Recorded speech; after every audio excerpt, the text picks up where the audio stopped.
शुक्ला और आज हम बात करेंगे जवाहरलाल नेहरू की। जवाहरलाल नेहरू, जिन्हें स्वतंत्र भारत के पहले प्रधानमंत्री बनने का सौभाग्य मिला और उस समय उनके किए कामों को सराहा भी जाता है, लेकिन अपने शासन के दौरान जवाहरलाल नेहरू ने ऐसी 5 गलतियां की जिन्हें भारत आज भी भुगत रहा है। सबसे पहली गलती जो जवाहरलाल नेहरू ने की वो था कोको आइलैंड। साल 1950 तक कोको आइलैंड भारत का हिस्सा था, जो कोलकाता से मात्र 900 किलोमीटर की दूरी पर था। जवाहरलाल नेहरू ने इस आइलैंड को तोहफे के रूप में बर्मा को दे दिया और बाद में बर्मा ने कोको आइलैंड को चीन को तोहफे में दे दिया। अब यही वो आइलैंड है जिससे चीन भारत को आंखें दिखाता है। दूसरी गलती जो जवाहरलाल नेहरू ने की वो थी भारत और नेपाल का विलय न करना। साल 1952 में नेपाल के राजा त्रिभुवन विक्रम शाह चाहते थे कि नेपाल का विलय भारत में हो जाए और नेपाल भारत का एक राज्य बन जाए, लेकिन तत्कालीन पीएम जवाहरलाल नेहरू ने इस प्रस्ताव को ये कहकर ठुकरा दिया था कि दोनों देशों के विलय से फायदा कम और नुकसान ज्यादा होगा। बता दें कि नेपाल अगर आज भारत का हिस्सा होता तो नेपाल के जरिए चाइना भारत को कभी ब्लैकमेल नहीं कर पाता।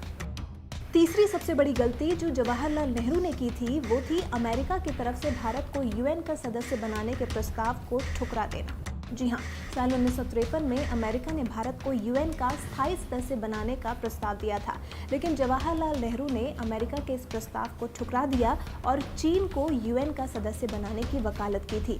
और आज यूएन में चीन भारत के लिए समस्याएं खड़ी करता रहता है और जवाहरलाल नेहरू के प्रस्ताव को ठुकरा देने के बाद भारत ने यूएन का सदस्य बनने के लिए कई तरह की कोशिशें की, लेकिन भारत आज तक यूएन का स्थायी सदस्य नहीं बन पाया, जो कि साल 1953 में आसानी से बन सकता था।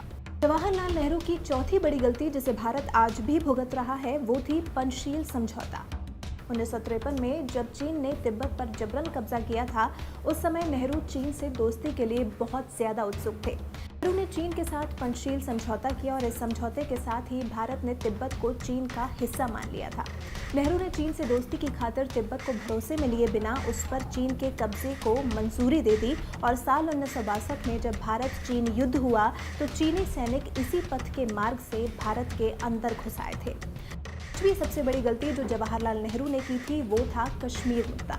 जी हाँ, जब 1947 में भारत और पाकिस्तान बटे, वैसे ही पाकिस्तान ने कश्मीर पर हमला कर दिया था और कश्मीर को अपने कब्जे में करने की कोशिश की थी, लेकिन कश्मीर के राजा ने भारत के साथ रहने में ही अपनी भलाई समझी। पाकिस्तान को ये बात नागवार गुजरी, जिसके बाद भारत और पाकिस्तान के बीच युद्ध हुआ। युद्ध में भारत ने पाकिस्तान को हरा दिया, लेकिन नेहरू ने ये ऐलान कर दिया कि कश्मीर की इस समस्या का फैसला यूएन में होगा, जिसके बाद आज तक इसका फैसला नहीं हो पाया और आज भी कश्मीर समस्या को भारत झेल रहा है और नेहरू की सबसे बड़ी गलती को भुगत रहा है।